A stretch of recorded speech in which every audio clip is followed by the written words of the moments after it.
Beto O'Rourke, you're here at the container port. Saw some amazing things today. I know you have a vision of a new Texas economy, a new engine built on the future. What did you see today? It's really exciting. You know, we're focusing this campaign on jobs, creating more of them that pay more than what we have right now. And the folks who are working here at the port are literally guaranteeing the jobs in the rest of this country. They're bringing in the things that we want to buy, but they're also shipping off to the rest of the world the things that we make right here in the state of Texas. And what's so exciting is we're beginning to invest in widening this channel, deepening it so we can get more of this trade going, where we can send what we make by the jobs that we create in Texas out to the rest of the world. So excited to be here and just grateful to the men and women who are working out here. These are tough but very necessary jobs, and we want to see more of them going forward. You made a big decision to run for governor. I don't think you'd do it if you didn't think it was winnable. What was linchpin in your decision? It's just really clear to me, and I feel this very strongly personally, but I'm hearing it from folks all over the state, Republicans and Democrats, that we are so sick of the division and the extremism that we're seeing in the state. We want to find ways to come together and issues that will unite us instead of dividing us. So focusing on jobs like the ones that we have here in the greater Houston area, making sure that we have world-class public schools. Who can be against that? But we're going to have to start investing in those public school educators to get that done.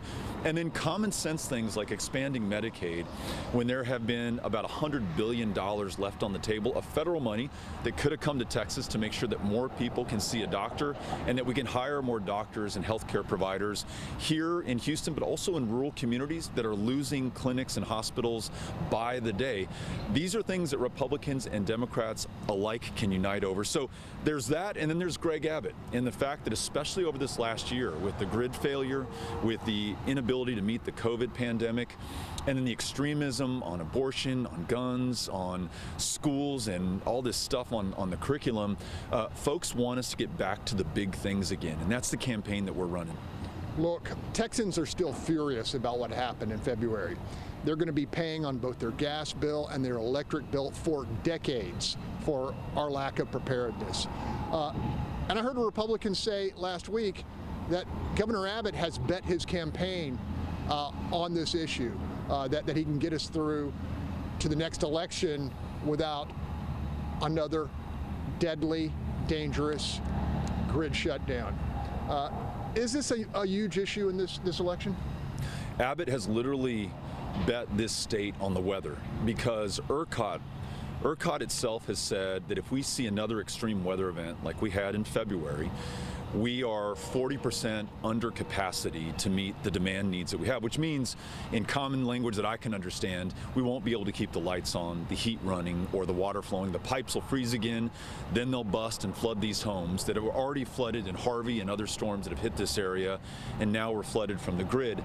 We've got to make sure that we weatherize every aspect of our power supply, including gas supply, which Greg Abbott has yet to focus on, and that might be because some of his largest contributors are the CEOs of this company. People made billions of dollars during the grid failure. Kelsey Warren, his company made $2.4 billion. He wrote Greg Abbott a $1 million check within a month of that failure. That explains why the governor has yet to take any action and why we are not protected if we see another extreme weather event.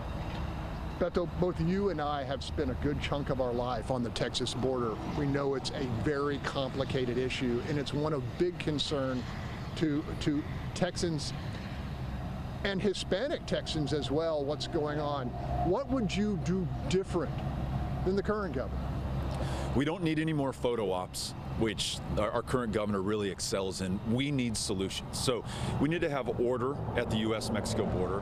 We need those who are coming to this country to follow the rule of law.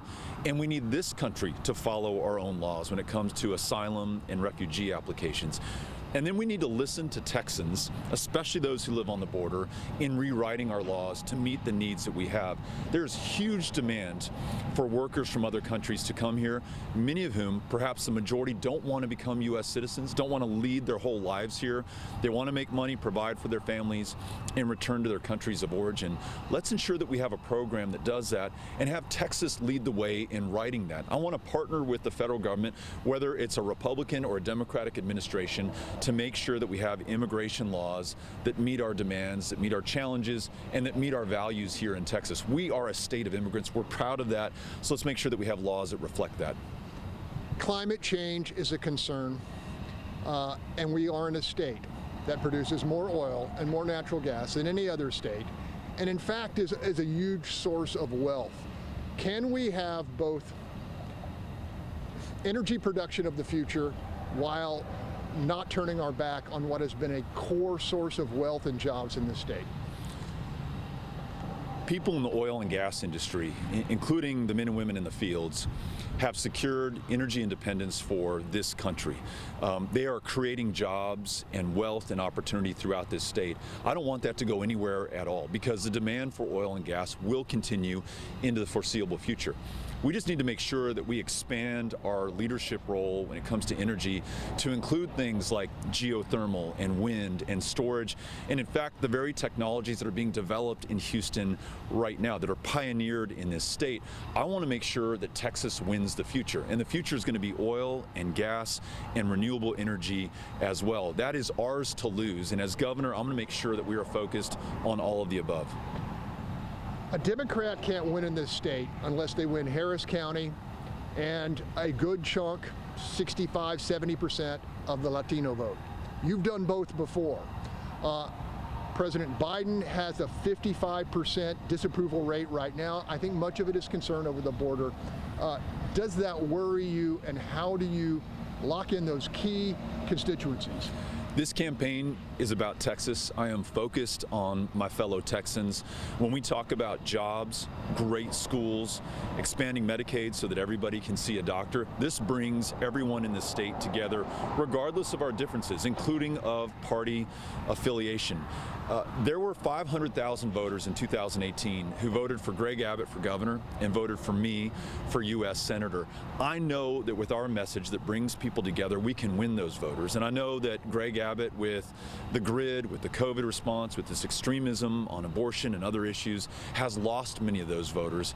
And in addition, there are about 7 million eligible voters who did not cast a ballot in last year's presidential elections. We're going out county by county to find them and bring them into this democracy, win this race, and serve all Texans. I know a lot of moderate voters in the suburbs who don't like Trump and feel like the Republican Party has become too extreme, but they do have AR-15s, and that's an issue that I'd like you to clear up. You grew up in West Texas, you're familiar with weapons, but you're also, and I interviewed you about this, you're also concerned about the lethal force of these military-style weapons with large magazine capacities. You haven't backed off from that. What do you tell those Texans who are a little concerned about your position there? Look, my uncle in El Paso, Raymond O'Rourke, was a sheriff's deputy, and he's the one who taught me how to shoot and the responsibility that comes with owning and using a firearm. And he'd be the first to tell you, you don't need an AR-15 to hunt, you don't need it to defend yourself. It's fun to fire, and most owners in Texas use them responsibly, and I respect that. But what concerns members of law enforcement more than anything else that I've heard is this permitless carry bill that Greg Abbott signed into law, despite police chiefs and sheriffs begging him not to do that. It allows any Texan, including violent criminals, to carry loaded firearms in public without a background check or any training whatsoever. 35,000 licenses to carry a firearm were rejected over the last 5 years. Every single one of those people, and tens of thousands more who knew better than to apply for one, are now on the streets with loaded guns. As crime increases in Texas and as the clearance rate for violent crimes declines in the 7 years that Greg Abbott has been governor, he is making us less safe, and we've got to change that. We are having some issues in Harris County with rising crime, rising murders, and public safety. We have a crisis in our jail, which is overcrowded and underfunded. What would you do to help local officials bring crime under control? We've got to listen and follow the lead of our county sheriffs and our city police chiefs. And what they'll tell you is that we've got to make sure that we're funding their most important priorities, which is to deter, to investigate, and to bring to justice violent crime, those who've committed violent crime, and to make sure that we also invest in the resources in our communities that will prevent that going forward. So when you have police officers and sheriff's deputies focused on mental health issues or the homeless or kids who don't have programs after school, they're less able to focus on the violent crimes that we want to deter, investigate, and prosecute. And what they'll also tell you is that allowing anybody, including criminals, to carry loaded guns in public at a time of rising crime is a really bad idea. So let's follow the lead of law enforcement on these issues. Let's make public safety our first and foremost focus, and let's reduce violent crime in Texas. We can get that done.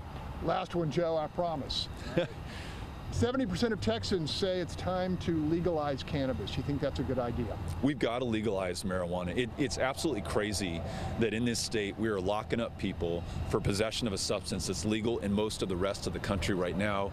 It's also, once legalized and taxed, an additional revenue stream for this state that we can invest in public education and roads and bridges, whatever our needs are, and we can reduce the burden on the local property taxpayer, which, along with expanding Medicaid and bringing in that federal money, would make it a lot easier on the homeowner in Texas.